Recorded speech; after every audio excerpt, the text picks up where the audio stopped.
అందరికి నమస్కారం. మీరు చూస్తున్నది వింటున్నది యోగేష్ కామెంటరీ. నేను మీ హోస్ట్ యోగేష్. ఈరోజు మనం వైకింగ్స్ సీజన్ 2 ఎపిసోడ్ 1లో ఏం జరిగిందని చూడబోతున్నాం. దానికన్నా ముందు సీజన్ 1లో ఏం జరిగిందని చిన్న రీక్యాప్ చూసేసి వచ్చేద్దాం. వైకింగ్స్ ఈస్ట్ లో ఉన్న దేశాలని మాత్రమే యుద్ధం చేసి అందులో ఉన్న సంపదల్ని మాత్రమే దోచుకునేవారు. వెస్ట్ లో సముద్రం మాత్రమే ఉంది, అక్కడ ఏ రాజ్యాలు లేవు అని వీళ్ళ నమ్మకం. కానీ రాగ్నర్ కి మాత్రం అక్కడ ఏమో ఉంది, దాన్ని తెలుసుకొని తీరాలి అని చెప్పి అక్కడున్న ఎర్లకి తెలియకుండా ఒక బోట్ ని తయారు చేసుకొని వెస్ట్ లో ఉన్న సంపదను దోచుకొని వచ్చాడు. అక్కడున్న ప్రజలందరూ రాగ్నర్ ని ఒక హీరో లాగా చూడడం ఎర్లకి నచ్చలేదు. సో ఎర్లకి రాగ్నర్ కి జరిగిన ఫైట్ లో ఎర్లని ఓడించి చంపినందువల్ల రాగ్నర్ క్యాటిగట్ కి రాజయ్యాడు. దాని తర్వాత ఒక రోజు ఇంకొక పెద్ద దేశపు రాజైన హోరిక్ రాగ్నర్ యొక్క సాహసాలను విని రాగ్నర్ ని మీట్ అయినప్పుడు రాగ్నర్ ఆయన్ని కూడా వెస్ట్ కి రమ్మని పిలిచాడు. అందుకు హోరిక్, నేను నీతో రావాలని ఉంది రాగ్నర్, కానీ నీతో పాటు వచ్చేసానంటే నా దేశంలో ఉన్న ఒక ల్యాండ్ ని ఇంకొక ఎర్ల్ బాగ్ దాన్ని తీసుకునేస్తాడు. సో నువ్వు వెళ్ళి వాడితో మాట్లాడి ఆ ల్యాండ్ ని నాకు తీసిస్తే నేను కూడా నీతో వస్తాను అని చెప్పగా రాగ్నర్ కూడా సరే అని చెప్పి అక్కడికి వెళ్తే ఆ ఎర్ల్ బాగ్ రాగ్నర్ తమ్ముడైన రోలోతో, నువ్వు మీ అన్నతోనే ఉండి ఆ సింహాసనం కింద కుక్కలాగా పని చేయబోతున్నావా, లేక మీ అన్నను చంపి ఆ కుర్చీలో కూర్చోబోతున్నావా అని అడిగాడు. రోలో కూడా మా అన్నని చంపి ఆ సింహాసనంలో కూర్చోబోతున్నాను అని చెప్పడంతో ఆ సీజన్ ఫినిష్ అయింది. ఇప్పుడు ఈ ఎపిసోడ్ ఓపెనింగ్ లో ఒక గూడారం, అక్కడ రాగ్నర్ కింగ్ హారిక్ తో నా తమ్ముడి దగ్గర నుండి ఏ మెసేజ్ రాలేదు, కానీ వాడు నాకు నమ్మక ద్రోహం చేయడానికి ఏ కారణము లేదు అని చెప్పగా ఫ్లోకి నమ్మక ద్రోహం చేయడానికి కారణాలు అవసరం లేదు అని చెప్పాడు. అందుకు రాగ్నర్ దగ్గర ఏ సమాధానము లేదు. సో గూడారంలోకి వెళ్లి కూర్చోగా వాడి తమ్ముడు మొహమంతా రక్తంతో పగల్లోనే కలకంటున్నాడు. ఏంట్రా ఇది, సగునమే సర్లేదే అని చెప్పి బయటికి వెళ్లి నీళ్లతో మొహం కడుక్కుంటూ ఉంటే రోలో అండ్ ఎల్ బాగ్ ఆర్మీతో అక్కడికి వచ్చి నిల్చున్నారు. ఫ్లోకి, చూసావా నేను చెప్పింది నిజమైపోయింది అని చెప్పాడు. దీని తర్వాత యారన్ రోలో ఆర్మీ దగ్గరికి వెళ్లి వాడితో మాట్లాడాలని చెప్పి మాట్లాడుతున్నాడు. నువ్వు నేను చాలా యుద్ధాలలో పక్క పక్కన నిల్చొని ఫైట్ చేస్తున్నాము, ఒక బ్రదర్స్ లాగా. బ్రదర్స్ ఎప్పుడు ఒకరిని ఒకరు నమ్మాలి కానీ నమ్మక ద్రోహం చేసుకోకూడదు. నువ్వు రాగ్నర్ కి ద్రోహం చేయడం కరెక్ట్ కాదు అని చెప్పిందే రోలో. రాగ్నర్ నిన్ను పంపించాడా లేక నువ్వే మాట్లాడాలని వచ్చావా అని అడిగాడు. అందుకు యారన్ ఏ సమాధానమో చెప్పలే, అంటే రోలోని కన్విన్స్ చేయడానికి వీడే వచ్చున్నాడు. సరే ఇప్పుడు రాగ్నర్ కి ఏం సమాధానం చెప్పమంటావో అని అడిగిందే రోలో. నేను యుద్ధంలో వచ్చి రక్తంతో సమాధానం చెప్తానని చెప్పు అని చెప్పాడు. కట్ చేస్తే ఇద్దరికి యుద్ధం, షీల్డ్ వాళ్ళని పెట్టుకొని ఒకరిని ఇంకొకరు గుచ్చుకొని చంపుకుంటున్నారు. ఒకవైపు నుంచి ఇంకో వైపుకు వీర్లు జంప్ చేస్తూ ఉంటే ఈటలను వదిలి వాళ్ళని గుచ్చి చంపి అటువైపుకు తోస్తున్నారు. రోలో అటువైపు నుండి ఇటువైపుకు వెళ్లి తన స్నేహితుల్ని కత్తితో ఎలా అంటే అలా పొడిచి చంపుతున్నాడు. దాన్ని చూసిన ఫ్లోకి రోలోతో గొడవకి రాగా వాడి చేతుల్ని ఇంచాడు. ఎల్ బాగా వాడి కడుపులోనే పడవగా ఫ్లోకి అలాగే కింద పడిపోయాడు. దాన్ని చూసిన రోలో స్నేహితుడైన యారన్ అక్కడికి వచ్చి వాడిని కొట్టగా రోలో వాడి కడుపులోనే ఈటను గుచ్చి పైకెత్తుతున్నాడు. దాన్ని చూసి షాక్ అయిన రాగ్నర్ అక్కడికి వచ్చి, ఇదే కదా రోలో నీకు కావాల్సింది అని అడిగిందే. రోలో వాడిని చంపడానికి కత్తిని ఎత్తుతున్నాడు, కానీ వాడి వల్ల కుదరడంలా. ఈటను కింద పడేసి నేను నిన్ను చంపలేను అని సరెండర్ అయ్యాడు. అంతే, యుద్ధం ముగిసింది అనుకుంటే ఈ ఎల్ బాగ్ గాడు నేను మళ్ళీ ఇంకో ఆర్మీని తీసుకొస్తా. వెంటనే కింగ్ హారిక్, చూడు ఎల్ బాగ్, ఇప్పుడే నా స్నేహితుల్లో చాలా మందిని నేను కోల్పోయాను. దీని తర్వాత కూడా నేను ఈ యుద్ధాన్ని కంటిన్యూ చేయాలనుకోవడం లేదు. ఆ ల్యాండ్ లో ఉన్న సంపదను సరి సమానంగా పంచుకొని ఇక్కడితో ఈ సమస్యను వదిలేద్దామని చెప్పాడు. ఎల్ బాగ్, నీ ఆఫర్ ఏం నాకు అక్కర్లేదు, నేను ఆర్మీతోనే వస్తాను అని చెప్పగా రాగ్నర్, ఇంకా ఎన్ని రోజులని మనలో మనం కొట్టుకోబోతున్నాము, ఈ భూమి ఎక్కడికి వెళ్ళదు, ఇక్కడే ఉంటుంది. కానీ వెస్ట్ లో ఉన్న ఆ భూమి అక్కడే ఉంది, దాన్ని ఎవరు సొంతం చేసుకోబోతున్నామని మనం ప్రశ్నించుకోవాలి. ఇలా మనలో మనం గొడవ పడకూడదు అని చెప్పిందే. అందుకు హారిక్, నాకు రాగ్నర్ చెప్పిందే కరెక్ట్ అనిపిస్తుంది అని చెప్పాడు. ఎల్ బాగ్ కొంచెంసేపు ఆలోచించి, సరే నేను ఈ ఆఫర్ని ఒప్పుకుంటున్నాను అని చెప్పాడు. ఇప్పుడు వీళ్ళిద్దరూ ఒకటైపోయారు. పాపం రోలో నేను చేయబోతున్నారని తెలియలే, వాడు చేసింది పెద్ద తప్పే కదా. దీని తర్వాత అందరూ క్యాటిగట్ కి బయలుదేరేశారు. ఫ్లోకేని ఒక స్ట్రక్చర్ లో తీసుకొని క్యాటిగట్ లోపలికి రాగా అక్కడున్న ప్రజలందరూ షాక్ అయ్యారు.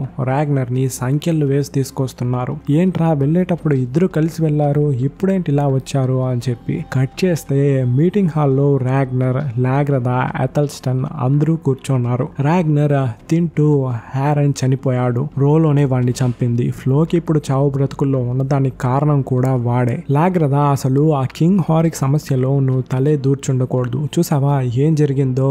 రాగ్నర్ ఏ మనిషి తన జీవితంలో జరిగే విషయాల్ని ఆపలేడు లాగ్రదా అని చెప్పగానే లాగ్రదా యాస్లాగ్ ఎవరు అని అడిగింది. రాగ్నర్ బియాన్ని చూసి మీ అమ్మకు నువ్వేం చెప్పావు అని కోపంగా చూస్తున్నాడు. లాగ్రదా బియాన్ ఏం చెప్పాడని ముఖ్యం కాదు, ఇప్పుడు నువ్వేం చెప్పబోతున్నావు అనేదే ముఖ్యమని అడిగింది. రాగ్నర్ తింటున్న ప్లేట్ ని కిందేసి కొట్టి ఏం చెప్పబోతున్నానా, అందరూ గుంపుగా కూర్చున్నప్పుడు మన బట్టలను విప్పేసి స్నానం చేయలేం కదా అని చెప్పి లోపలికి వెళ్ళిపోయాడు. వెంటనే లాగ్రదా లోపలికి వెళ్ళి దాంతో నువ్వు పడుకున్నావు కదరా అని ఎన్నిసార్లు పడుకున్నావో అని పక్కనున్న వస్తువులన్నీ విసిరేసింది. రాగ్నర్ లాగ్రదా చేతుల్ని పట్టుకొని నేను దాన్ని లవ్ చేయలేదు, నిన్ను మాత్రమే లవ్ చేస్తున్నాను అని చెప్పాడు. అందుకు లాగ్రదా ఇంకోసారి దాన్ని చూడనే కూడదు అని చెప్పి కోపంగా చెప్పేసింది. నెక్స్ట్ డే బియాన్ అమ్మ దగ్గర క్షమాపణ అడిగావా, బాగా తిట్టుంటుంది. అందుకు రాగ్నర్ మీ అమ్మని హ్యాండిల్ చేయడం చాలా కష్టం, ఎలాగోలా కంట్రోల్ చేసేసానులే. నెక్స్ట్ రోలోని ఏం చేయబోతున్నారు అని బియాన్ అడిగాడు. రాగ్నర్ రాతి బండకు తీసుకెళ్లి అక్కడున్న న్యాయస్థాన్ని ఏం చెప్తే అదే చెయ్యాలి అని చెప్పాడు. బియాన్ రాగ్నర్ చేతిలో ఏదో చూసి ఇదేంటి అని అడిగాడు. అందుకు రాగ్నర్ ఇది వెస్ట్ నుంచి తీసుకొచ్చాను, ఒక గోల్డ్ కాయిన్, చూసావా అందులో కింగ్ ఏలా యొక్క మొహం ఉంది అని చూపించాడు. ఇక్కడ రోలోని మీట్ అవ్వడం కోసం సిగ్గి అక్కడికి వచ్చి వాడిపై స్వెటర్ వేయగా రోలో చచ్చిన శవానికి వేడి చలి ఏం తెలీదు అని చెప్పాడు. సిగ్గికి ఏం చెప్పాలో అర్థం కావట్లా.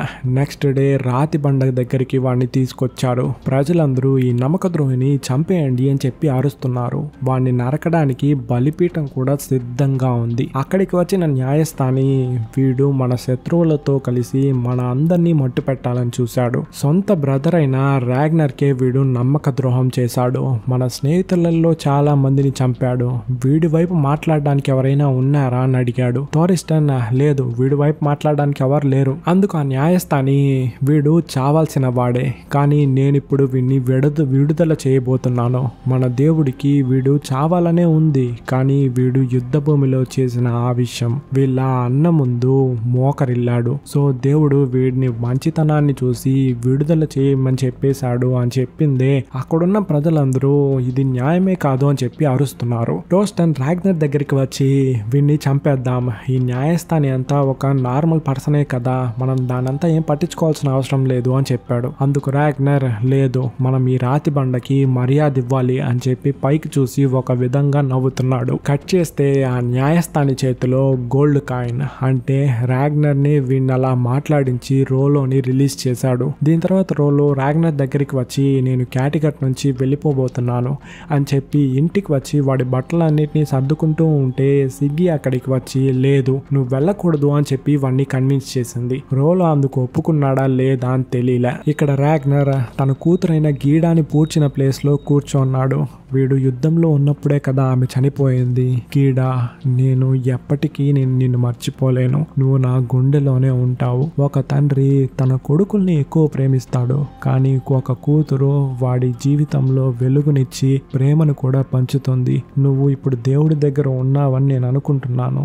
ఎప్పుడైనా నువ్వు ఇక్కడికి రావచ్చు, నాతో మాట్లాడచ్చు అని చెప్పి చాలా ఫీలింగ్ గా మాట్లాడుతున్నాడు. దీని తర్వాత యాస్లాగ్ ఒక బోట్ లో క్యాటిగట్ కి వస్తూ ఉంది. దాన్ని దూరం నుంచి చూస్తున్న రాగ్నర్ కి షాకు. ఈ టైంలో ఈమెందుకు ఇక్కడికి వస్తుంది అని కాదు, ఆమె కడుపుని చూసి. ఈ విషయాన్ని లాగ్రదాతో చెప్పలేదు. వాడు కూడా ఏదో కొత్తగా స్వాగతిస్తున్న వాళ్ళలాగా వెళ్ళి నిల్చొని నేను ఆమెను రమ్మని చెప్పలేదు, నన్ను నమ్ము అని చెప్తూ ఉన్నప్పుడు యాస్లాగ్ అక్కడికి రాగా ఆమె కడుపుని చూసిన లాగ్రదా షాక్ అయ్యి రాగ్నర్ ని అని చూస్తూ ఉంది. కట్ చేస్తే ఆ రోజు నైట్ డిన్నర్. లాగ్రదా బియాన్ మీ అమ్మ గురించి ఒక విషయం చెప్పాడు, మీ అమ్మ షీల్డ్ మేడ్ అంట కదా, యుద్ధానికంతా వెళ్ళిందంట కదా అని అడిగింది. అందుకే యాస్లాగ్ అవును వెళ్ళింది, కానీ నా చిన్న వయసులోనే చనిపోయింది. మా నాన్న పేరు సిగార్డ్ అని చెప్పింది. దాన్ని విన్న లాగ్రదా ఉత్త సిగార్డేనా, పేరు వెనకాల ఏం లేదా, ఇప్పుడు రాగ్నర్ కి రాగ్నర్ లాత్బ్రోక్ అని పిలుస్తారు అలా అని అడిగింది. యాస్లాగ్ అవును ఉత్త సిగార్డ్ మాత్రమే, ఆయన్ని నేను చూసింది కూడా లేదు. సరే మీ అమ్మ నాన్న గురించి చెప్పు అని అడిగింది. మా అమ్మ నాన్న ఉత్త వ్యవసాయులే అని చెప్పగా యాస్ లాగో ఉత్త వ్యవసాయులేనా అని చెప్పి ఎగతాళి చేసే విధంగా అడిగింది. లాగ్రదా, నన్ను నమ్మండి రాణి గారు, వాళ్ళు ఉత్త వ్యవసాయాలుగా ఉండాలని ఆశపడతారు అని చెప్పి కోపంగా చెప్పగా యాస్ లాగ్ నన్ను క్షమించండి అని చెప్పి బియాన్తో మాట్లాడడానికి ట్రై చేస్తూ ఉంది. కానీ వాడు నేను మీతో మాట్లాడడానికి అస్సలు ఇష్టపడడం లేదు అని చెప్పేశాడు. నెక్స్ట్ డే మార్నింగ్ యాస్ లాగ్ ఇది ఫ్రెష్ ఫిష్ ఏనా అని చెప్పి మార్కెట్ లో ఉండగా దాన్ని దూరం నుండి చూస్తున్న బియాన్ ఆమెను ఇక్కడి నుంచి పంపించేయచ్చు కదా, ఆమె ఇక్కడికి వచ్చినప్పటి నుంచి మన కుటుంబంలో సంతోషమే లేదు, అది మీకు కనిపిస్తుందా లేదా కనిపించినట్టు నటిస్తున్నారా అని రాగ్నర్ ని అడిగాడు. అందుకు రాగ్నర్, ఆమె కడుపులో నా బిడ్డ ఉంది, ఇక్కడ చూడు బియాన్, నా వయసుకి నువ్వు కూడా వస్తావు, అప్పుడు ఇదంతా ఏంటని నువ్వు తెలుసుకుంటావు. నేను నీ వయసులో ఉన్నప్పుడు నాకు చాలా ఫ్రెండ్స్ ఉండేవారు, కానీ ఇప్పుడు వాళ్ళు ఎవ్వరూ ప్రాణాలతో లేదు. వాళ్ళకి సంతోషం ఎక్కడునింది, చచ్చిన తర్వాత స్వర్గంలోనా లేక బ్రతికున్నప్పుడు భూమిలోనా అని అడిగాడు. అందుకు బియాన్ కి ఏం చెప్పాలో అర్థం కావట్లే. ఇక్కడ లాగ్రతా దగ్గర సిగ్గి నీకు యాస్లాగ్ గురించి ఏమైనా తెలుసా అని అడిగింది. అందుకు లాగ్రతా బియాన్ చెప్పిన విషయం తప్ప నాకేం తెలియదు అని చెప్పింది. అందుకు సిగ్గి నీకు సిగార్డ్ కథ తెలుసు కదా అని అడిగింది. అందుకు లాగ్రతా తెలుసు, ఆమె మనకన్నా కొంచెం వ్యత్యాసంగా ఆలోచిస్తుంది అంతే అని చెప్పేసింది. యాక్చువల్ గా సిగార్డ్ అంటే ఒక దేవుడండి, యాస్ లాగ్ ఆయనకే పుట్టింది. మీకు అర్థమయ్యేట్టు చెప్పాలంటే మహాభారతంలో కర్ణుడు, అర్జునుడు వీళ్ళంతా దేవుళ్ళకి పుట్టారని చెప్తుంటారు కదా, అదే కాన్సెప్టే. ఈవినింగ్ అయింది, అందరూ పార్టీ చేసుకుంటూ ఉన్నప్పుడు ఫ్లోకి అక్కడికి వస్తున్నాడు ఎల్గా యొక్క సహాయంతో. ఎలాగో ఫ్లోకి బ్రతికిపోయి బట్ట కట్టేశాడు. లాగ్రతాకి సంతోషం. యాస్ లాగ్ మార్కెట్ లో ఫిష్ తీసుకుంటూ ఉన్నింది కదా, దాన్ని ఏదో తయారు చేసి లాగ్రతా ముందు ప్రెజెంట్ చేసి మీకోసం ఇది చేశాను, తిని ఎలా ఉందో చెప్పండి అని అడిగింది. అందుకు లాగ్రతా కూడా తినేసి ఫుడ్ చాలా బాగుంది, నువ్వే చేసావా అని అడగ్గా యాస్ లాగ్ లేదు, నేను తయారు చేయలేదు, నా పని మనుషులే తయారు చేశారు, ఎలా చేయాలని చిట్కాలు మాత్రమే చెప్పాను అని చెప్పిందే లాగ్రతా మొహమే మారిపోయింది. దాన్ని గమనించిన రాగ్నర్, మీరిద్దరిని నా మీటింగ్ హాల్లో చూడడానికి నాకు సంతోషంగా ఉంది. ఇక్కడ చూడు లాగ్రతా, నువ్వు నేను యాస్ లాగ్ ఎందుకు ఒకే ఇంట్లో ఉండకూడదు, ఇదేం తప్పు కాదు, ఇక్కడున్న ఎర్లంతా 2-3 పెళ్ళిళ్ళు చేసుకున్నారు అని చెప్పి చాలా నైస్ గా అడిగాడు. లాగ్రతా మౌనంగానే ఉంది.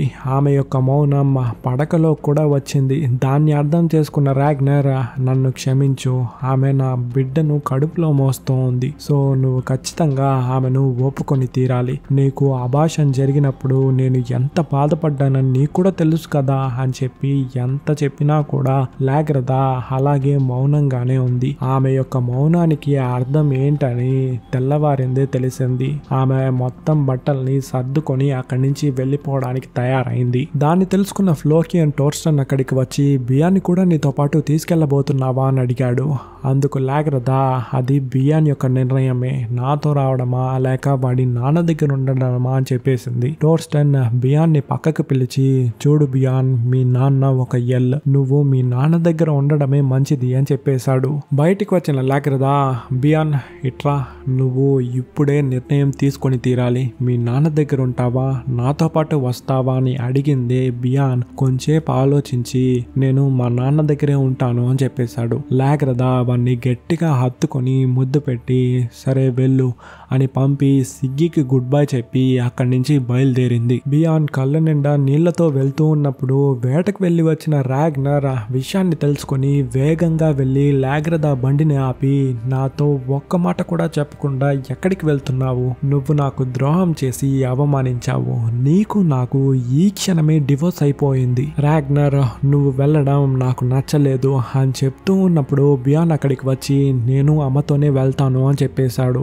సేమ్ లాగ్రతా ఎలా హక్ చేసుకునిందో అలాగే హక్ చేసుకొని ముద్దు పెట్టి నువ్వు మీ అమ్మని జాగ్రత్తగా చూసుకో అని చెప్పి లాగ్రతాకి బియాన్కి వీడ్కోలు పలికి ఇంటికి బాధగా వచ్చి పుట్టబోయే కొడుకుపై చేతులు పెట్టి లోపలికి వెళ్లడంతో ఈ ఎపిసోడ్ ఫినిష్ అయింది. ఇంచుమించు 10 months అయింది ఈ సీజన్ ని స్టార్ట్ చేయడానికి. చాలా మంది కమెంట్స్ లో అండ్ ఇన్స్టాగ్రామ్స్ కాల్స్ చేసి నెక్స్ట్ వీడియో ఎప్పుడు అని మొన్నటి దాకా కూడా అడుగుతూనే ఉన్నారు. కొన్ని పర్సనల్ రీజన్స్ వల్ల వీడియోస్ చేయలేకపోయానండి. ఇంకటి నుంచి కంటిన్యూగా వీడియోస్ వస్తాయి. నెక్స్ట్ వీడియో ఇదిగో ఈ డేట్లో వస్తుంది. ఆ వీడియోలో నా వాయిస్ మీరు వినేంత వరకు లాట్స్ ఆఫ్ లవ్. టాటా.